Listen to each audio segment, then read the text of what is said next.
This is Sporting Life. Hi everyone, welcome to another Sporting Life Racing podcast. I'm Ben Linfoot, joined by Ed Chamberlin, Graham Cunningham, David Johnson and Billy Nash to discuss what happened last weekend. We'll tackle a few news items as well, and then we'll finish with a preview of the upcoming action, including the Betfair Sprint Cup at Haydock on Saturday. Welcome along, gents. Good to see you all. Ed, welcome back. Thanks, How was Sandown Saturday? Sandown on Saturday was fairly low-key. There wasn't much of a crowd there, if I'm honest. The day before was much busier. They had a family fun day, which was excellent, really excellent. But Saturday felt quiet, and the Solario was a good race, wasn't it? Lots to pick out from it. Field of Gold beforehand. I remember I stayed on to watch him and spoke about him on the pod at the July meeting because all the top brass from Juddmonte were there. And he's a great, big, thick brute, really. He's still got a lot to learn. I was impressed with him in the middle of the race more than at the end of the race, where he was very green, I thought. And moving forward, Scoop, I'd be interested to see what they do with him this year, because it sounds like Juddmonte would be keen to get another run into him and might lean toward a Lagardère or maybe stepping up to a mile. But I wouldn't go near him or near Sky Bet's price for the Guineas for Field of Gold, because it's just not Goz's way, is it? He's never won the 2,000 Guineas. This horse looks like a project. He's got a big frame to fill into. So I'd be very surprised if he's tuned up for a Guineas next season by John Gosden and Thady. The second looks more of a 2-year-old and will go somewhere, I'm sure. And Rafe Beckett's got a number of targets for him. And don't give up on the third. Please don't give up on the third from Jeff Smith down the road. They think an awful lot of this horse, Royal Playwright, who had to do all the hard work on the front. And he will definitely be worth another chance, Scoop. Okay. Yeah, GC, Field of Gold. It could be an important horse for the Gosdens as they sort of rebuild the team at Clarehaven. I think he is. And broadly in agreement with what Ed's just said. Gosden, John, and now with Thady, has been, pretty much close to the top of the tree for a good 30 years here in Britain.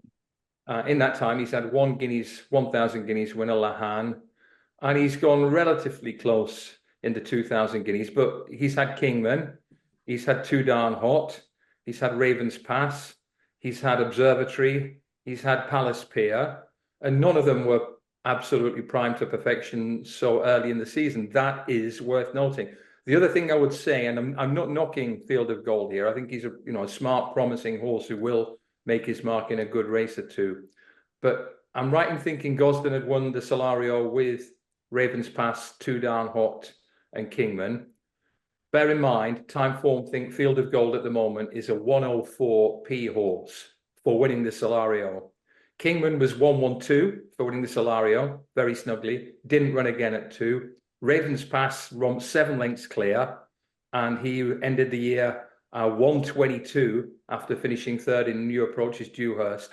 And Too Darn Hot, well, he bolted up at Sandown. Then he went on to win the Champagne and cemented his champion 2-year-old status in the Dewhurst. So 104, Field of Gold. After their Solario performances, Kingman, Ravens Pass, and Too Darn Hot were respectively. Kingman was 112, Ravens Pass was 122, and Too Darn Hot was 113. So he just hasn't achieved anything like as much as those 3 previous Gosden Solario winners at this stage. Why did Too Darn Hot not go for the Guineas? Can you remember? He went straight to the Dante, didn't he? Went for the Dancer, yeah. Can't remember why. I think he was just slow to come to hand, wasn't he? And like you say, he just not minded to rush him to get there when there was a full season ahead. DJ, how does he stack up compared to other 2-year-olds this season on Time Form figures? Yeah, I think GC did pretty good job in putting the context into what we've got with Field of Gold. It was promising, but it was he was only a maiden winner himself, and that's basically the field that he beat, wasn't it? It wasn't like there was real group form in there, and his rating of 104p, it's still sort of the best part of 10, 12 pounds behind the best, sort of think of the Acomb winner, who I was quite keen on for the Guineas last week. I think he's rated 115p. So it does show that Field of Gold has a bit of catching up to do. But he's doing all that he could be expected to at this stage, and maybe he will go on and show much better form when he's up to group class later, up to a Group 1 later in the season. But I just echo in terms of anti-post prices for next year what the others have said, really. In the same colours, gents, can we have a quick word on the horse who won at Sandown the day before for Sir Michael Stout? John Quill. John Quill. He did really well to win that race. I know he can't have run to a big number, but not many 2-year-olds could receive the sort of buffeting that he got in that race, come back on the bridle, switch and still win causally. So he's an intriguing horse for Sir Michael Stout for the next few months, isn't he? Absolutely, yeah. He's well bred as well, isn't he? Nice family, as you would expect from Juddmonte. Doesn't have any big entries at this point, Ben, does he? No, he doesn't. I'm not sure what the plan is with him. I don't know if they'll put him away now. DJ, can you put any context on his performance? Yeah, it wasn't a strong race, I don't think. I think he's rated only somewhere in the mid-80s. They didn't go very quick, so the time is nothing special. Gets a bit of an upgrade that obviously underplays him a little bit because, as GC says, he met a lot of trouble. It was quite an unpleasant experience for a debutant, wasn't it? The way that he had to push himself into the gap and go through, and he has done really well to win. And we're not really accustomed to Sir Michael Stout juveniles winning first time up, and when that does happen, it does usually mean that they are pretty good. But you get the impression that they're going to be a little bit softly with him, don't you? The fact that he doesn't have any big entries at the moment, they probably look to go for another novice. Yeah, I think that's one of the advantages of the change in the system, that there's so many more novices now rather than simply maidens, that these horses that win first time out, they don't necessarily have to go up in grade straight away. They can just sort of run in a novice, concede in the weight. So I think that is obviously going to be handy for him. And I'd imagine they'll probably look to get another run or two into him later this year. As Ed touched on, I think that the Lagardère and Arc Day will be the acid test for Field of Gold as a 2-year-old, because you have to think he's going to come up against much more serious opposition then. Talking of that much more serious opposition, it's likely to come from Ireland. Billy, can you bring yourself to watch Sandown on a Saturday, or was it all eyes on the Curragh for you? Well, I was keeping one eye on Sandown Scoop, don't worry. I was just echo what the lad said. Quite impressed with Field of Gold. He showed a really good turn of foot to get to the front. Second horse, you'd have to say, was finishing out his race really well. He'll surely be one for 1.25 miles next year. But we had some good action at the Curragh as well. And as has been the case in recent weeks, dominated by Aidan O'Brien. His 2-year-olds are really starting to hit their straps at the moment. He won the first 3 races. 2 really nice prospects. The filly Dreamy, who had been to Goodwood, she won first time up at Goodwood and took the step up to Group 3 level in her stride at the Curragh on Saturday. Ran to a figure of 101p. Really interesting filly, this one, Scoop. She's by American Pharaoh. She's out of Tapestry, who won the Yorkshire Oaks. She looks a big backward type, and even when she's in the race, she doesn't look the finished article. Was quite green when she got to the front. Still won quite nicely. It wasn't a particularly deep contest, but she won it well. But she's very much one for next year, I think. Even Aidan was saying after the race, she might have one more run this year. She might not. Obviously, he's got plenty of good fillies. He's got Bedtime Story, Lake Victoria, the likes of January for those Group 1s later in the year. So wouldn't be a surprise to me if Dreamy was put away until next year, but she could really be one for the Oaks, or she'll be going down the Oaks Trail next year. Looks a very promising filly. And then just immediately after her, we had Ides of March, who won the Round Tower. Ran to quite a big time form figure, got a rating of 109p on the back of that. A horse he was beaten in his first 2 maidens, but the drop back to sprinting has really improved him his last 2 starts. He won a course and distance maiden the last time, and again, very impressive at the weekend. He's bred to be a 2-year-old, this fella. He's by Wootton Bassett. His damn nickname was a Grade 1 winner at 2 in the States, and he just looks like a very mature, powerful 2-year-old colt. He was impressive, like I said, he was impressive at the weekend. The Round Tower is a race that has kind of a mixed history when it comes to throwing up Grade 1 performers. But Aidan has won it with some good ones in the past. The likes of 10 Sovereigns and US Navy Flag went from here to the Middle Park. And apparently that is the target of Ides of March. interestingly, that's the race he pointed out after he won his maiden as well. So they clearly think quite a bit of this horse. And it's going to be, Ryan Moore now has a decision to make because Whistle Jacket is also due to run in the Middle Park as things stand. It's no foregone conclusion that Moore would pick Whistle Jacket over Ides of March, I don't think. Even though his form is stronger, Ides of March is a very progressive horse and certainly will be well up to Group 1 level, judged on what he did at the weekend.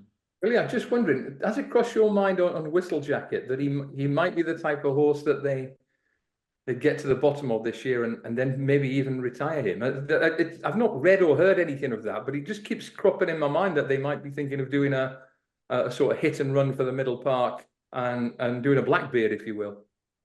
Could be, and I mean, look what happened to Little Big Bear. He was well hyped up at the end of his 2-year-old campaign and didn't train on. So yeah, it wouldn't be a massive surprise if they did that with him. Yeah. Billy, you just said Dreamy might be put away. I had a bit of I fancied her for the Fillies Mile. I thought she might go down that route. I know Rhododendron won the same Goodwood maiden and ended up winning the Fillies Mile. Do you think that she might just talk her way into contention for that race? It's entirely possible. But even listening to Aidan's comments after the race on Saturday, he was saying she might have one more run, or again, we'll see what the lads want to do. But so I think if she does run again, the Fillies Mile is probably the most likely race for her. Bedtime Story is going to the Curragh for the Mile Glare, and he'll have something like a Lake Victoria for the Marcel Boussac. So I would imagine the Fillies Mile is the ideal race for her because she doesn't want to be coming back in trip. If anything, she wants to go further. So if she runs again, that's where she'll run. But I wouldn't be massively surprised if we don't see her till next year. I haven't studied the times in detail, Billy, but I think she was 10 lengths faster than Acapulco Bay in the maiden, just a half an hour, 40 minutes earlier, I think. Yeah, could well have been. I don't know now, GC. I haven't studied them in detail myself, but that wouldn't surprise me, yeah. This is normally the part in the show where I throw to myself and interview Oisin Murphy, but I'm going to speak to Oisin on Thursday, so check out our YouTube and social channels for that. He's riding well, your man, isn't he? He's riding well. And we're going to talk about one of those rides now because he rode Tamfana to victory at Sandown on Saturday in the Skybet Atalanta Stakes. And Ed, she got back on track, basically, didn't she, after a bit of a frustrating season? What an SP, Scoop. What an SP. If I told you she was going to be 13-8 in that company, it was like, oh my God, how did we miss that? Because she won very easily, really. And now I think they'll probably stay at a mile. I think the Sun Chariot's the obvious place to go with a stiff finish there. And I think they'd probably want quick ground there. And she's going to bump into Porta Fortuna, you'd think. And it's just a question of whether she's really good at that level or whether she can be a Group 1 filly. And I would just have my doubts. I just think Porta Fortuna is so good and so reliable. But that was good on Saturday. Pleased for David Minussier, who's done well with her. And she won very easily. I thought Oisin was brilliant the race before that, actually. When he got up on the line, I just think he's riding out of his skin. But she's good, Tamfana. Now she's got to prove if she's a Group 1 filly where she's just come up short before. But I'd be pretty convinced after that they'll stick at a stiff mile, I would think. GC, DJ, any strong thoughts on Tamfana? Is she a miler? Is she a Group 1 winner in waiting? Well, she had £6 and more in hand. So she was entitled to win like that, but it was good to see her do it, and she did it with real authority. I think she's reasonably versatile as regards trip. Sun Chariot and Peter Lopera are the obvious targets. But I think, David, what do you think? Minussier, he makes a pretty good impression. He's not got huge amount of numbers, but I think this filly cost 20 grand. So what a bargain she is. He's done pretty well with Sunway and one or two others this year. He's got the knack for finding horses who are good enough to run in good races, hasn't he? Yeah, you sometimes get smaller stables that try and punch a little bit above their weight, don't you? In terms of they think they've got a good horse and they throw him into these big races and they tend to be overfaced. But when Minussier's got these horses in at this level, they do tend to really perform extremely well. Like you say, some of the horses mentioned there, I think he had a third in the Oaks as well, didn't he? And, placed in other classics as well. So it is a case of when they are in there, that they're very much on their merits and entitled to be there. And I'm quite interested in Tamfana for the Sun Chariot because I think there's a good chance the race is going to cut up. I know they've talked about it being the option for Porta Fortuna, but I think before then, she's got the Matron. After that, she's got the Breeders' Cup. So it wouldn't be a huge surprise to me if they ended up making the decision that taking in the Sun Chariot might be asking a little bit too much of her. And then you've got Inspiral in there, who's got a fair bit to prove. Opera Singer, who probably would stay at 1.25 miles. See the Fire, who, again, is likely to stay at 1.25 miles, judged on comments from Oisin last weekend. Nashua, she's got a fair bit to prove. So all of a sudden, you're looking at this race and thinking, well, actually, there's a good chance it's going to cut up. And if she's going there and she's 7-1, she's going to be pretty interesting, I think. That, listeners, I think DJ is rattling the podcast points tin. She is, 7-1 general, DJ. How many points do you want on her? Yeah, I think she's worth a point there, definitely. 1 point win. Billy, we are in the heart of the flat season, so it's obviously time to talk about Willie Mullins. Absurd, winning at Chester on Saturday. Obviously, he's a county hurdle winner, an Ebor winner. Could he be a Melbourne Cup winner? He ran well enough in the race last year to justify taking him back there. Finished 7th, I think, last year. Wasn't beaten far, and there's nothing to suggest that he's any worse this year. If anything, his performance last week was every bit as good as his Ebor win last year. So he'll go back there with a very decent chance, I would think. I thought he got a good ride from Danny Tudhope. Obviously, he hugged the rail all the way around, which is where you want to be at Chester. And he's just a really talented horse, I mean, he's building up quite a good profile now. Clearly, his run at the Curragh the time before had been badly needed. He looked on the day, he was slightly disappointing at the Curragh, but it just would appear that he just needed the run. He was much more like himself at Chester. And yeah, that should set him up nicely for the trip to Melbourne. I see Willie has 3 entered in the race, himself, Vauban and Hip Hop Del War, who was so unlucky in the Ebor. So I would imagine at least 2 of those will end up going there, yeah. I think they'll do things differently, won't they, with both horses, referring to Vauban and Absurd. I thought Danny Tudhope was brilliant, really, but watching it, why did they give him that rail? Honestly, they let him through that gap, and he was impressive, yes. And you'd imagine in a Melbourne Cup scoop, they'll hold him up big time, hold him up like they did at Cheltenham this time around when he sighed through the county hurdle field, because he was in front plenty soon enough in Melbourne last time. Vauban, it's just really interesting listening to Ruby. Just they're obviously going to do a different style preparation for him. I just sensed they thought they left the race behind in his prep work last time, both in the heat and in his prep. And I think both will have different preparations this time around, both before the race and in the race itself. Okay, that is a nice link into our little international racing segment, talking about the Melbourne Cup there, because Bellum Justin went and won the Nashville Derby out in Kentucky at the weekend. If you think back to the Cambridgeshire meeting last season, the first race of the meeting, Bellum Justin beat Inner Sharon in a 1 mile maiden. And we'll be talking about both those horses in this week's podcast. But GC, Bellum Justin, trousering 830,000 K for winning out in America. For winning a Group 3 at Kentucky Downs, no disrespect, but on the cameras, it doesn't look the most handsomely appointed track. I think it's a slots funded venue, isn't it, or a casino funded venue, which is why they can put all this money in. But it's a stark contrast. I think David and Billy can confirm that he's a smashing horse, Bellum Justin. He did not have to improve on his British form to win that Group 3. Around about time form 109 or thereabouts.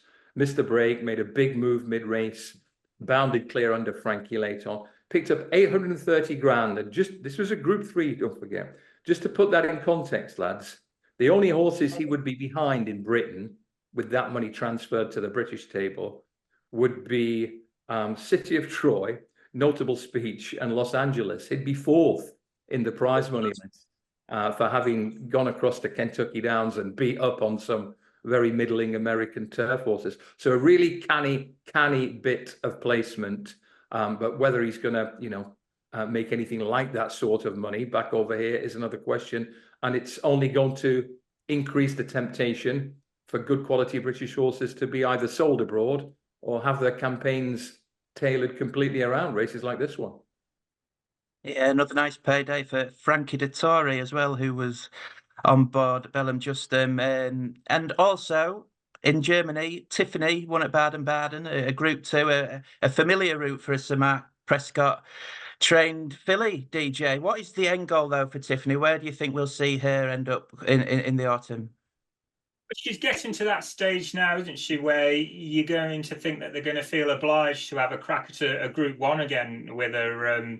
She's gone through the grades. She's won enlisted company, won a group race on the all-weather at Newcastle, and when she came up short in the Lancashire Oaks, I think that was a Group 2. But that was the slippage day, though, David. Remember when everything was slipping on the bend? And yeah, exactly. So, I certainly don't think that you can say that it's definite proof that she's not good enough when you see how that career's gone so far. And obviously, it's hard not to draw the parallels with Alpinista, isn't it? Given connections and the fact that they're spending a lot of time in Germany as it is. So, I would imagine that they'll be attempting to have a crack at a Group 1 race in Germany with her.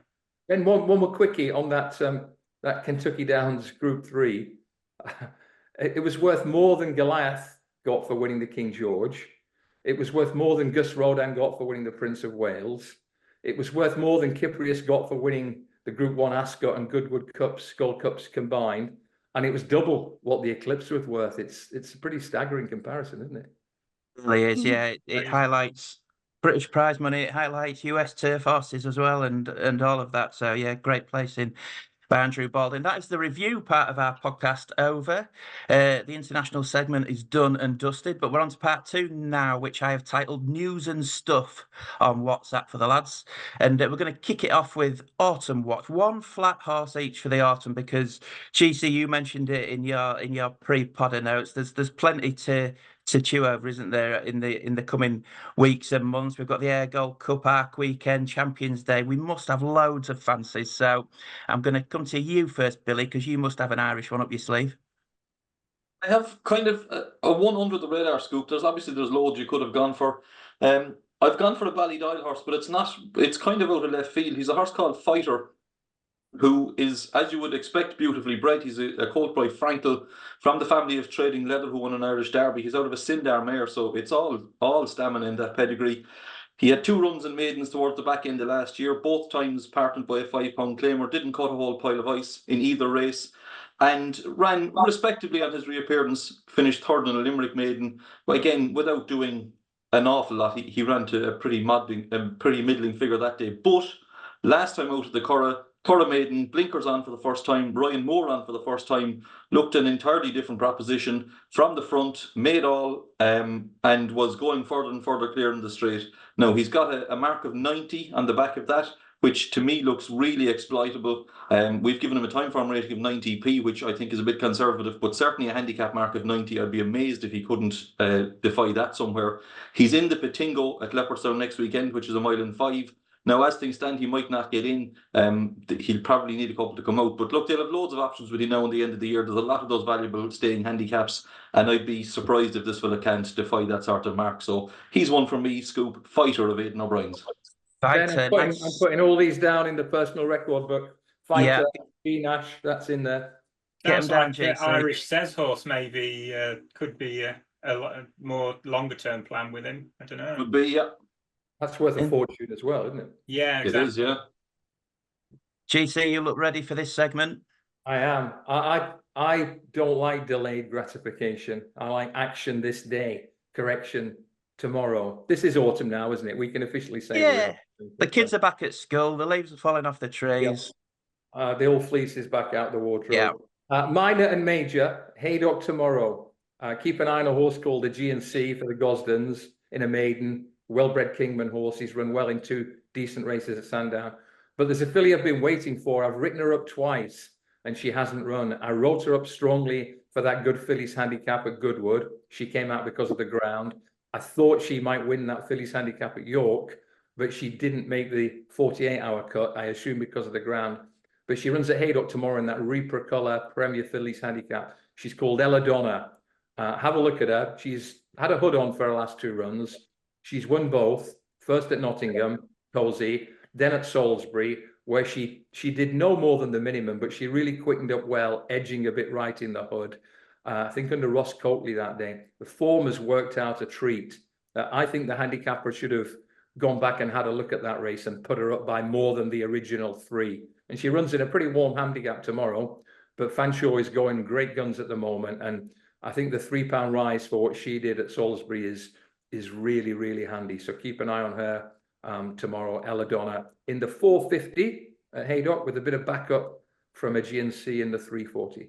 Any chance you're at Haydock for Racing TV tomorrow, GC? Yeah, I'm pretty transparent in this regard, aren't I? But in my defence, I would always prefer to know the race, the horse, the opposition, the likely ground, tactical setup, etc. So they're all going in the personal record book, and believe me, it'll be back out again if one or both of those wins tomorrow. But yes, I am at Haydock for Racing TV tomorrow. Is Al Bashir in the personal record book? Because I know you noted him down in the notes, and I think, is he off 102 in the Air Gold Cup? He still looks well handicapped on turf, doesn't he? I think he'd be my autumn watch horse. Going to run the Portland as well, though, Ben, first. Right. Okay. Johnny, that's next week, isn't it? Actually. Yeah. Well, either of those races. Horses like that, doesn't it? Just keep them going, keep rolling. You need so much luck on your side. You've got to put yourself in as many as you can, don't you? I was sort of glad I didn't have a bet in the race. Actually, I laid one that got beat. But I was quite glad Democracy Dilemma hung on, because he's such a smashing horse, isn't he? And anything over 5 furlongs or a stiff 5 furlongs can be problematic. But it was a big win for him. Yeah, he did well to hold on in the Beverley Bullock. Ed, have you got a horse for us? Autumn Watch. Yeah, I think in Autumn Watch, where are the Godolphin horses is a question we're going to have to answer. Scoop, I think 2 high-profile ones I'm excited about. Obviously, Economics moving forward. Opera Sing is a filly I love. Interesting to see where they go with her, if they go a mile and a half. If there was one I want to follow from York, it'd probably be Thunder Run, actually, Scoop, who I think Carl Burke has unlocked finally. I think they've always thought this horse was really talented. Won the Clipper Stakes at the York meeting, and I think he's capable of an awful lot better. He could be a Cambridgeshire horse or something like that, Thunder Run. I think he's pretty good.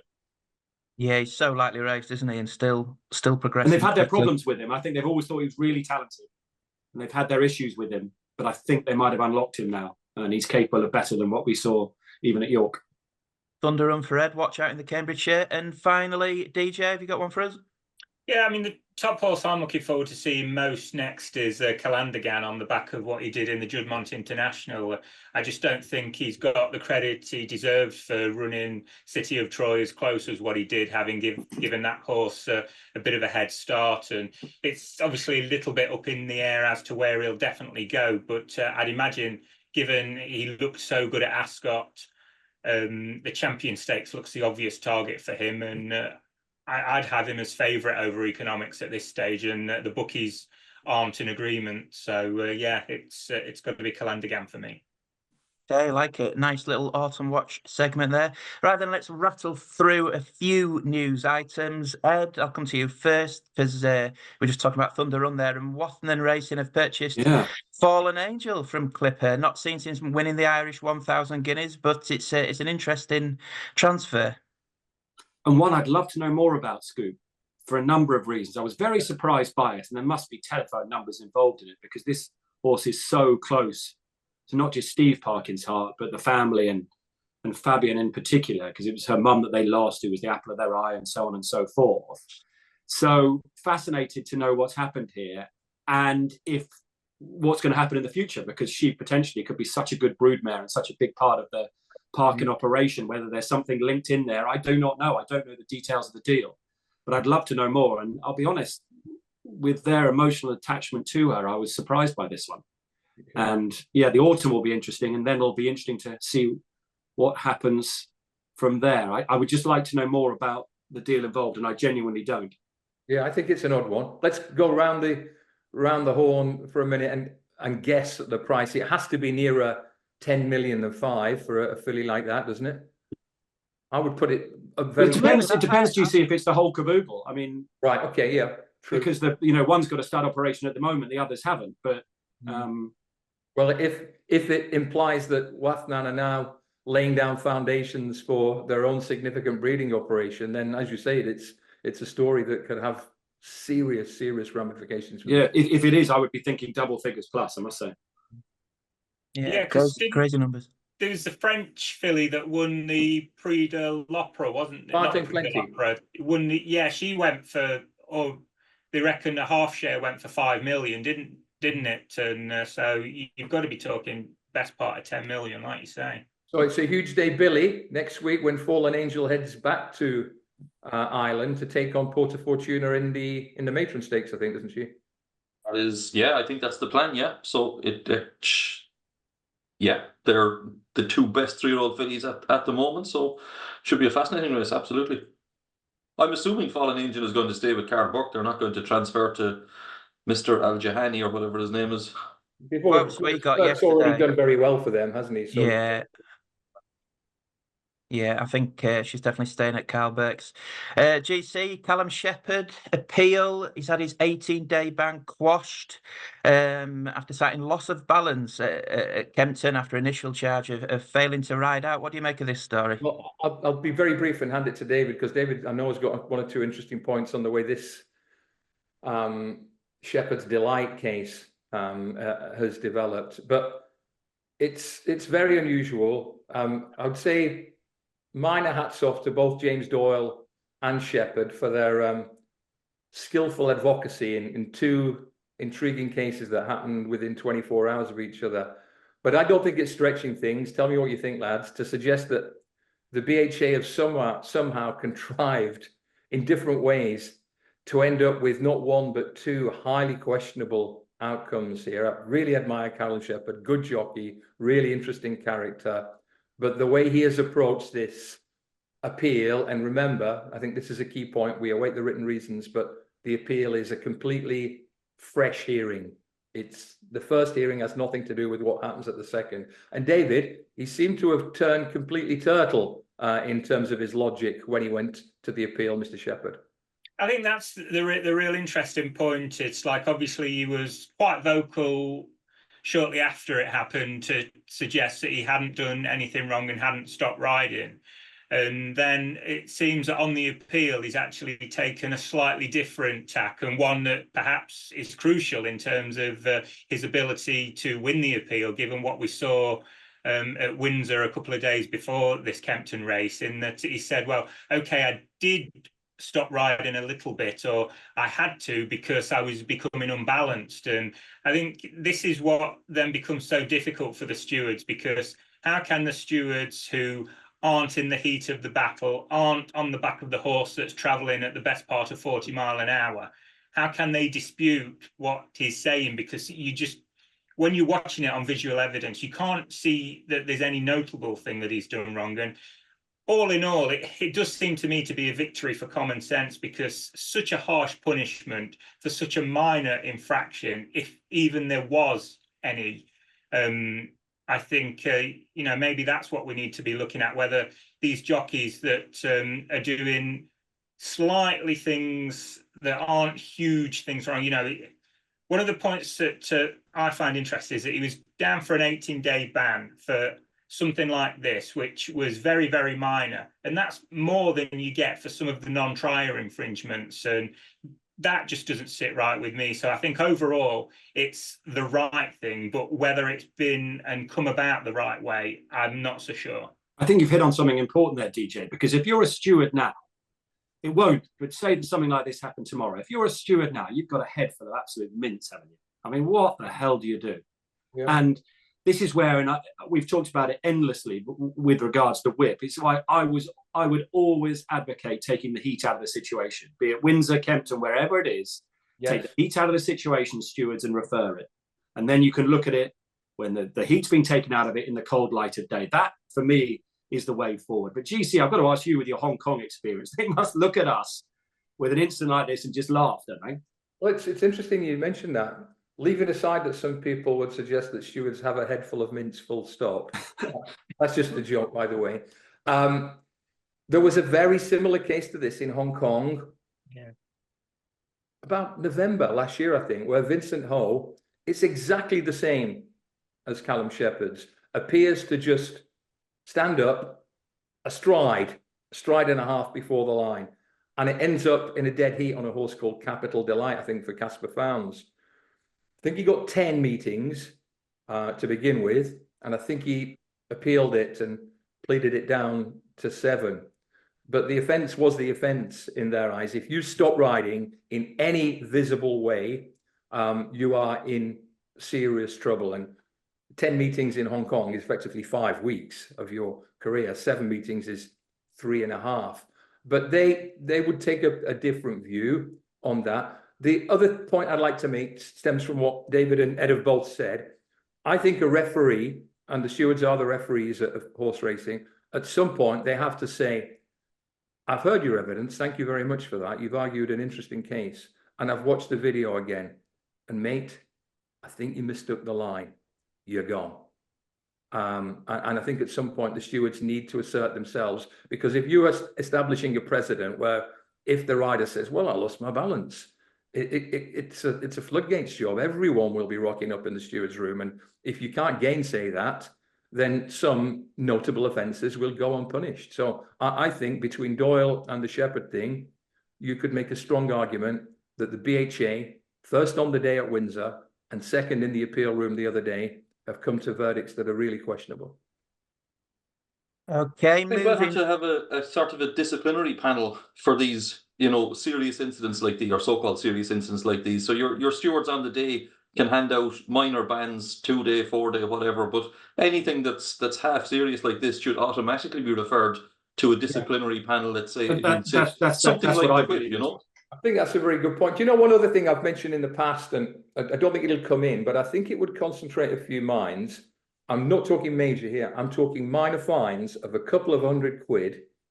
There's tons and tons of cases where jockeys ease down slightly and it gets close, but they're fine. And everyone says, oh, that was a little worrying. If the stewards had discretion to say, mate, you took things a bit easy there. I know you won, but £250 please before you leave. I think that would concentrate minds in terms of pushing through to the line on supposedly cosy winners. Yeah, some interesting points there coming out of the Callum Shepherd appeal. Ed, Holly Doyle, 1,000 winners, won on Lehamer at Goodwood on Tuesday. It's a great achievement. Fantastic. And how old is she? 26, 27? In the person I love in all of this, and I love the stuff she does on social media, is Hayley, who got to 1,000, and there's a slight age differential there as well, but great achievements for them both. And Holly, she's fantastic, isn't she? In and out of the saddle. She's not a natural in front of camera, Holly, but she's just very, very likable, and full marks to her. And this is just the start, isn't it? Really, with her age, she's got a long way to go, and she still looks very hungry. So full marks to her getting to 1,000. And if you saw what she does in the gym, Scoop, it's part of the Injured Jockeys Fund, particularly at Oaksey House, and you see her strength in the saddle on Bradsill and at York, she is something else, that girl, and full marks to her. 6 consecutive centuries for any rider at any time is a notable achievement, isn't it? Yeah, absolutely. Yeah, well done, Holly Doyle. Talking of jockeys, Super Sumi on Ambient Friendly in the pre-Neil GC. Another jockey change for Ambient Friendly. We saw Christophe Soumillon come on Goliath. First time Sumi on Goliath was a 25-to-1 winner in the King George. Could he do it on this horse? He could. That's a good point about the galvanizing effect of a new rider. But I must admit, it's nothing to do with us. Owners pay the bills; they can do what they want. I can't see any reason why they wouldn't have said, Callum, let's go around again, mate. You see what I mean? He never did a single thing wrong on this horse, did he? And as you know, he's now out of the betting, but it's their choice, and maybe it'll work out. My feeling about Ambient Friendly is he's not going to find a massive amount off the bridle, whatever the trip. Well, the thing for Callum is he's come out of it so well. I mean, what could have been a nightmare situation is put him in the spotlight. He's handled it brilliantly, and he's flavour of the month, Callum. All of a sudden. There is literally no such thing as bad publicity sometimes. Whether it's the steward's appeal or getting kicked off at the leading Derby contender, he's played it perfectly to his advantage. Who's watching Ambient Friendly, though, and thinking, you know what this horse wants? Let's put him in a small field in France where they're going to absolutely crawl. Yeah. It's just bizarre placement. Never mind changing the jockey again.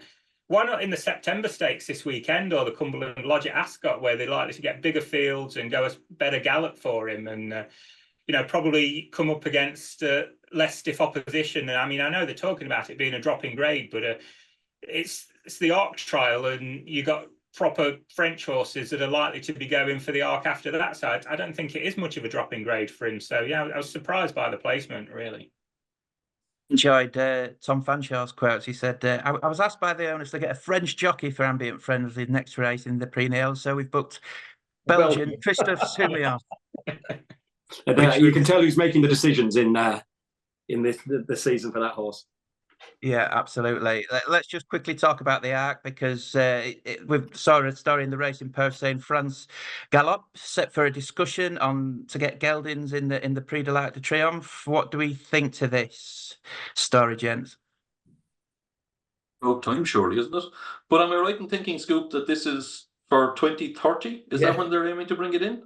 Yeah, I mean, why wait? Certainly not an instant thing, is it? Yeah. My heart sank when I saw that. I don't think anyone would dispute that it's a pretty good idea, but it sent me scurrying to my office last night when I read what Billy referred to. This may have been the first essay I ever wrote for a Time4 manual. It's certainly one of the first handful.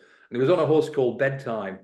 None of you will remember, but he was a smashing old gelding, trained by Dick Hurd and ridden by Willie Carson, borderline Group 1 horse, rock solid, Eclipse, that type of horse, York, 10 furlongs. And the opening line was the opening up of the vast majority of Group 1 races to geldings in Britain came just too late for Bedtime. This was in 1986. 1986. And now here comes France Galop, and Billy's dead right, opening up the race, the Arc, to geldings, as part of discussions around its 2030 strategic plan. Is that legit? Because it's astonishingly super tanker turning circle if that's the case, isn't it? Can I get the anti-post points out again? Calandigan at 25s as a 9-year-old. Yeah. Half a point each way. No one's with Samart Prescott then, and thinking that the rules are good as they are and that geldings should be banned. No. No, I think it's time to open it up, and I think one of the things for me is the consistency as well. It's like the King George is open, exactly. And if the French authorities are able to stop York and the BHA being able to update the City of York race to a Group 1 status, then they've got to play by the same rules, and that means that they should be opening up the Arc to geldings as well, I think. But the bizarre thing is, David, and the rest of the team, this conversation would not be on the table but for the emergence of Goliath and Calandigan. And of course, by 2030, those two horses, by all logic, will not be around anymore. And we may not have a Cirrus de Ziegler. They don't come along too often. But when they do, surely they deserve a crack at a really big one. Yeah, I must admit, when I saw the story, I thought, well, this is for 2026. But now, like you say, 5 years time. Amazing, that is. You don't want to rush into these things, do you? Talking of bizarre incidents in France, who saw this crazy crayon car incident the other day with the car on the track? What was it doing? Why was it there? Like Mike Vince's car at Aintree. Yeah, there's the starter's car got stuck there, but there's maybe it's just my odd sense of humour, but I played it back several times and thought, I think his name's Patrick Faraday.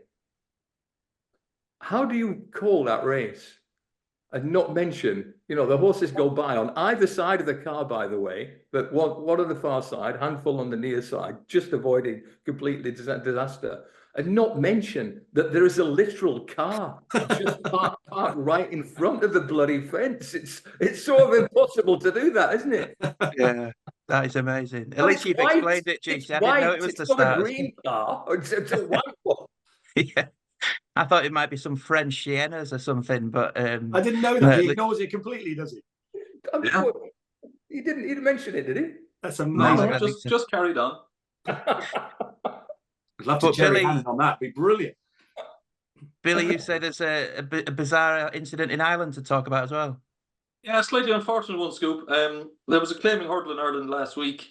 And as we know with claiming races, you submit your claim beforehand, and if you're successful, then after the race, the ownership transfers almost automatically. But there was a race at Belliostown last week where a horse trained by Charles Burns called Boom Boom Boom was in to be claimed for $6,000, which on the face of things was a bit of value. He had won 2 starts prior to it and had finished second on the time before. This is a horse that's won on the flat in the past. So was claimed. There was a successful claim for Boom Boom Boom, but in the race itself, having drifted markedly in the betting, which, let's face it, not unusual with Charles Burns' horse, ran no sort of a race. He was out the back and was pulled up, turning into the straight, completely tailed off. Now, the unfortunate thing is that for the new owners, this horse must have suffered some sort of an injury. I'm not sure what it was, but had to be taken to a veterinary practice and unfortunately was euthanized. So his new owners, the ownership had transferred.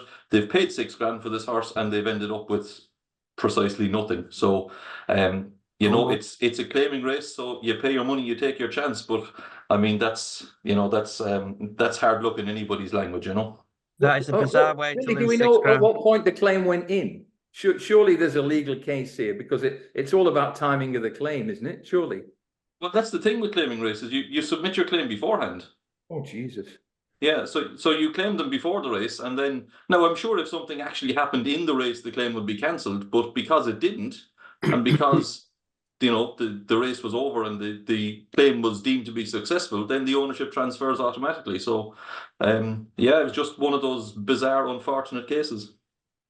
Another bizarre one in the wacky world of racing, but we are going to finish the podcast now with a look ahead to this weekend's action, because we've got a couple of cracking Group 1 contests.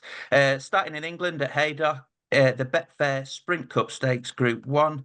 And Ed, it looks like Sheikh Abeda's got a pretty strong grip on this race with Inner Sharing and Elite Status.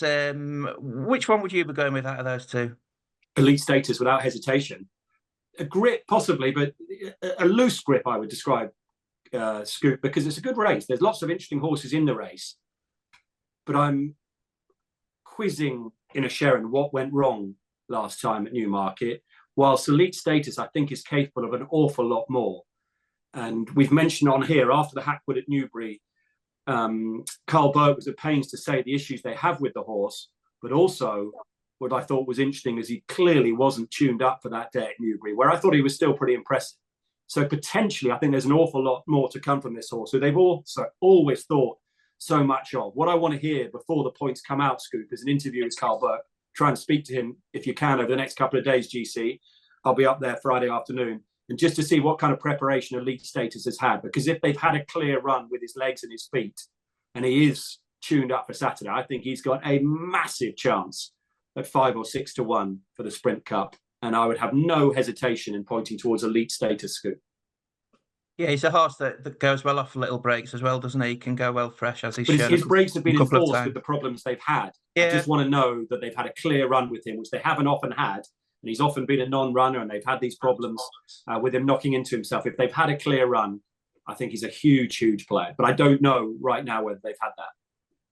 JC, it looks a Sprint Cup full of potential, really, doesn't it? All the proven Group 1 form isn't really there, but there's loads that have the potential to have a say in this division.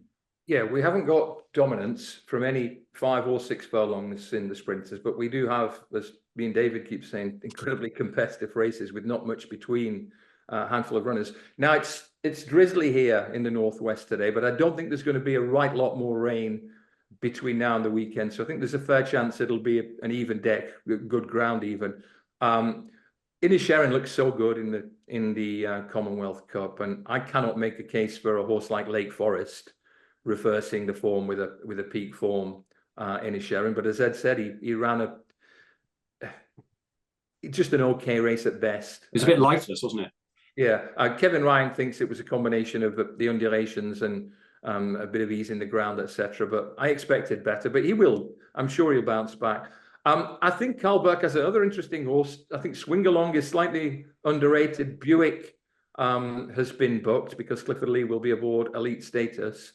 But she ran really well in this race last year, close 4th, and she comes back a better horse based on her last 2 runs at Ascot and in the July Cup. So she's definitely worth a mention. And the other one I want to mention, and I'd prefer more rain, is old Montasib, because we've not seen him since that swoop at Newcastle on the all-weather, but that form's very strong, and coming from handicaps last autumn on easy ground when he was so good, he's another horse who could have a say. But there must be 7 or 8 minimum horses separated by 4 or 5 pounds. In other words, a length here. So stand by for another wide open market and a dramatic close finish, I think. There could be 2 or 3 Irish Raiders. If you just want to talk through those, or the best one. The one that most interests me of the Irish is Buccaneero Forte of Adrian Murray's.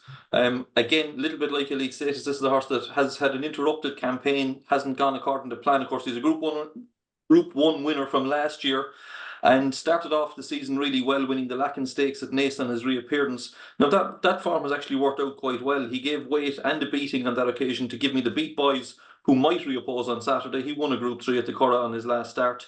And the third horse on that in the Lacken Stakes, My Mate Alfie, has won at listed level since. So Buccaneero Forte looked, they were prepping him for the Commonwealth Cup. I was giving him a big chance in the Commonwealth Cup. Unfortunately, that didn't work out for him. Now, the vibes about him recently have been quite good. This is the race that they've been targeting with him. And the Adrian Murray yard is in pretty good heart. They had a nice winner at Tipperary at the weekend. So he's a horse that certainly should be very, very competitive at this level, and I'd give him a decent squeak. But like GC, I'm in the swing along camp. I think this race could be, granted a good draw, I think she could take a bit of pegging back here. And DJ, what are the time form numbers saying? I'm guessing Inisherin on his Commonwealth Cup form sets the standard. Yeah, he does, but not by a lot, as GC was suggesting. It's a very open race. Swing along, she's only a pound behind on what she did in the July Cup when going down by a Nectar Mill stream, and then you got a couple of Kinross a pound behind that, and then you got a whole heap of them close up. I think I'm inclined to give Inisherin one more chance. I was very much behind him after Ascot. I was really impressed with him there, given what he did under the very different conditions to what he'd done at Haydock in the Sandy Lane. So I think if you forgive Newmarket, and it's interesting when you look at this horse, the only 3 defeats of his life have all been at Newmarket, once on the July course and twice on the Rolling Mile course. So maybe it could be that, going up and down those undulations doesn't suit him, because I thought he was running a really lifeless race and was going to drop out the back of the TV, but he didn't, did he? He was actually coming back for a bit more at the end. So I just wonder if going up and downhill hasn't suited him. And then he's obviously, as he's met the rising ground, he's been able to run on again. But I think given the field size we're going to get, you want to be looking at the draw. You want to be making sure what the ground is, because some of them could be quite interesting if the ground was going to be quite testing. But if it is drying as much as what it is, and the temperatures are going to be close to 20 degrees, it could just turn it away from the likes of Kinross and the Haggis horse Montasib. So at this stage, I'd be giving Inisherin one more chance, but I'd be hoping that he ends up with a decent draw rather than out wide or anything. Looking forward to the Betfair Sprint Cup at Haydock on Saturday. It's not the only Group 1 on this weekend, though, where the 3-year-olds are taking on the older horses, and we've got the Prix de Moulin at Longchamp on Sunday. It could be a bit of a head-to-head between Charin and Notable Speech. Time is pretty much beaten us, gents, but I'm just going to go around the panel, see which one you prefer, or another, if that's the case. Billy, you looking forward to this one? Much looking forward to it. I'm not completely versed on what else is in the race, but out of that head-to-head, I think after the Sussex Stakes, I'd be with Notable Speech. Ed? This feels huge for Appleby, particularly after what I said earlier about Godolphin at the minute. It's a yard I can never get right, and I think Sharon is starting to get the credit the horse deserves and would be the more reliable of the two, probably. DJ? Yeah, I'm with Ed in terms of the reliability of Charin. He'd be pretty close to being guaranteed that he's going to turn up and run to that 124, 125 rating, whereas Notable Speech, because of the way that he goes about his races, he's always going to garner that extra interest, being a 3-year-old with a sharp turn of foot. It's just never going to be missed in the market, is it? And I think there's very little between them on what they've actually achieved, whereas Notable Speech is always the more likely of the two to be overbet. So, yeah, I side with Charin. That's without seeing any betting. There didn't seem to be any around as far as I could see, but I'd imagine Notable Speech will be a fair bit shorter. JC, this is a nice head-to-head. Yeah, that was, I've read it the same way as David. If the market goes heavy on Notable Speech, I think Sharon might represent a smidgen of value. He's done it at the track as well, don't forget, after last time out where he was, dominant against some pretty smart horses. And it's that seductive angle of the strong running miler from the front against the Stoke and Pants horse in Notable Speech. But markets don't tend to get it wrong too often these days. So I think they'll bet tight between the two. But if they didn't, I think Sharon might be a bit of value. But there's one thing we haven't done here.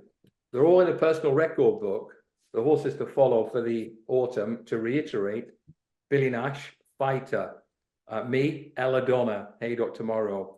Ed Chamberlin, Thunder Run. I get it. And I get it for DJ Calandagan. There's one person who I don't think mentioned a horse to follow for the autumn. So over to you, Mr. Scoopman. Well, I'd mentioned Al Bashir, GC, if you remember. You weaved it in, but you didn't say this is my horse to follow for the autumn. No, I suppose he's not a big gun, is he? But I do think he's got another turf handicap in him. So I am going to stick with him, Al Bashir. And I echo all of your thoughts on the exciting horses to follow this autumn. But, gentlemen, thank you for that. Time has beaten us. I enjoyed that. That was good. We shall be back next week to look ahead to Irish Champions Weekend and the St. Leger Festival in a Bonanza special. So thanks for listening, and we'll hopefully see you again then. Download the Sporting Life app for the best racing coverage, including live racing blogs, fast results, stable tours, trainer and jockey interviews, expert opinion and tips.